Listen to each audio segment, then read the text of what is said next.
சொன்னார். என்னுடைய பேரு டாக்டர் KPM தேசிய மனிதவள உதவும் கலைஞர். இப்ப ஐயாவுடைய கருத்து என்னன்னா யுக மாற்றம், அதாவது இப்ப இருக்கிற தமிழ் அப்படிங்கிற ஒரு முன்னோக்கி அவர் பேசினாரு. அப்ப தமிழ் தான் இனிமே ஆட்சியாளர் போடுங்கிறத அவர் சொன்னார். தமிழ் தான் ஆட்சியாளர் போது, இதுவரையிலும் தமிழை வந்து எல்லாரும் நினைச்சிட்டாங்க தமிழ் ஆட்சியாளர் போடுங்கிற கருத்தை வலியுறுத்தினார். இந்த 49 நாள் யுக மாற்றம் அடையும். இந்த 49 பிப்ரவரி 8ல இருந்து வரக்கூடிய 49 நாள் கழித்து 49 நாளுக்கு அப்புறம் யுகம் மாற்றம் அவருடைய பதிவிடுகிறார். 49 நாளைக்கு அப்புறம் அனைத்து வேலை செய்யாது, மருத்துவமனை வேலை செய்யாது, அனைவரும் தமிழ் இப்ப நம்ம வந்து கண்டுபிடிச்சிருக்கோம் இல்லையா, அதாவது அலோபதி ஹோமியோபதி இந்த மாதிரி தான் வரும். இங்கிலீஷ் இதெல்லாம் இதாகாது. அப்ப யாரெல்லாம் மாற்றம் அடைகிறார்களோ யுக மாற்றம் இது தெரியும் அப்படிங்கிற ஒரு கருத்தை முன்மொழிஞ்சிருக்காரு. அதுக்கு நம்ம ஆதரவு கொடுத்துருக்கோம்.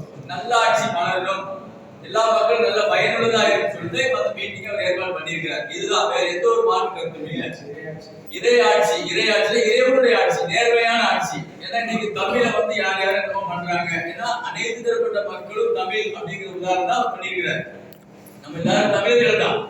ஒருவருக்கு தாய்மொழி தமிழ், ஒருவருக்கு தாய்மொழி தெலுங்கு, ஒருவருக்கு தாய்மொழி இப்படிதான் இருக்கும். அப்ப அனைத்து தரப்பட்ட இறைவனுடைய ஆட்சி, நேர்மையான ஆட்சி அப்படிங்கிறது தான் அவர் கருத்தை பதிவிட்டுருக்காரு. இதுதான் வேற எதுவும் கேள்வி இருக்குங்களா? ஓகே, நன்றி. எங்களை அரவணைச்சு ஒரு நீங்க வெயிட் பண்ணி கேட்டதுக்கு தேசிய மனித உதவுகிற சார்பாக நன்றி தெரிவித்துக் கொள்கிறேன். அரசியல் அப்படின்னு பாத்தீங்கன்னா ஓட்டுக்கு பணம் கொடுக்குறாங்க. 1000 2000 கொடுத்து தான் ஆட்சி அமைக்கிறாங்க.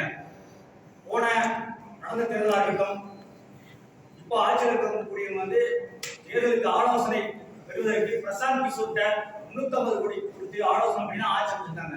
இந்த ஆட்சிகள் வந்து தமிழ்நாட்டு மக்களுக்கு வந்து பாதுகாப்பு, பெண்களுக்கு பாதுகாப்பு, அதுக்கு கேள்விக்குறியா இருக்கு. அதை நம்ம எல்லாம் வந்து எடுத்துக்கணும். அப்ப பாத்தீங்கன்னா தமிழ் மொழின்றது CBSE இந்த மாதிரி பெரிய பெரிய ஸ்கூல்கள்லாம் இன்னைக்கு வந்து டெவலப் ஆகி கொண்டிருக்கு. தமிழ் வந்து மீண்டும் எழுச்சி பெறணும். அதுதான் 2025 ஆட்சி நாங்க அமைக்கிறோம். இந்த பிப்ரவரி 8ஆம் தேதி இருந்து இந்த இறையாட்சி நோக்கம் இன்னைக்கு 2026ல 2025 பிப்ரவரி 8ல இருந்து 2026 ஜனவரிக்குள்ள இறைவனுடைய ஆட்சி அமைக்கப்படும். அது தமிழனுடைய ஆட்சி. இந்தியாவின் தலைமை பதவிக்கு தமிழன் வரப்போகிறார். ஏன்னா இந்தியாவுடைய ஆட்சியே தமிழுக்கு எதிராக தான் இங்க இருக்கு. 13 மீனவர்களை பிடிச்சிட்டு போயிட்டாங்க. இன்னைக்கு யாரும் கேள்வி கேட்கல. இது வந்து நம்ம குறிப்பா நீங்க பதிவு பண்ணிக்கோங்க. 13 மீனவர்களை பிடிச்சிட்டு போயிட்டாங்க. யாரும் வந்து கேள்வி கேட்கல. இங்க வந்து தமிழர் வந்து தமிழ்நாட்டை ஆள வேண்டும், இந்தியாவின் தமிழர் ஆள வேண்டும். அவர்களுக்கு தான் வந்து நல்ல ஒரு அனைவரையும் ஜாதி மதம் மொழி கடந்து ஒரு நல்லாட்சியை கொடுக்க போறோம் தமிழன் மூலியமா. அந்த கட்டமைப்பு தான் இறையாட்சி. ஒரு நல்ல நேர்மையான ஆட்சியாளர் வரப்போறாரு. 2025 துவக்கத்திலிருந்து 2026 அடுத்த நல்ல நேர்மையான ஆட்சியாளர் வரப்போறாரு. அழிவில்லா ஆட்சியாளர். இது வந்து கோரக்கர் அருளிய சுந்தரகர் ப்ரொடெக்ஷன்ல இருக்கு. 2025ல ஒரு தமிழன் இந்தியாவோட பிரதமர் வருவார் ப்ரொடெக்ஷன்ல இருக்குங்க. அதைத்தான் ஆட்சி அமைக்கிறதுக்காக நாங்க இந்த அறிவிக்க வந்தோம் பிரஸ் மீட்ல. 2026 தேர்தலுக்குள்ள நடக்கும். இந்தியாவின் தலைமை பதவிக்கு பிரதமர் பதவிக்கு சித்தர்கள் ப்ரொடெக்ஷன்ல இருந்த ஒருத்தர் வந்து கண்டிப்பா ஆட்சி அமைக்க போறார். அதை எல்லாரும் பார்க்க போறீங்க. அவர் வந்து இந்தியாவில் ஆட்சி அமைத்த பின்பு ரஷ்யா உட்பட்ட நாடுகளுடன் நட்பு மேற்கொண்டு உலகளாவிய ஒரு ஆட்சியை அமல்படுத்துவார்.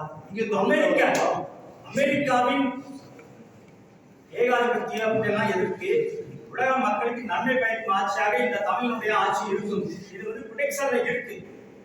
இதை நீங்க பதிவு பண்ணிக்கீங்க. எதிராக செயல்படுறாங்க. கொரோனா வைரஸ் வந்துச்சு, பல லட்சம் மக்கள் இறந்து போனாங்க. யாரும் எந்த கேள்வி கேட்கல. அரசியல்வாதிகள் எந்த பொருளாதார உதவி செய்யல. இதெல்லாம் மாற்றி அமைத்து ஒரு நேர்மையான ஆட்சியாளர் வருகிறார்.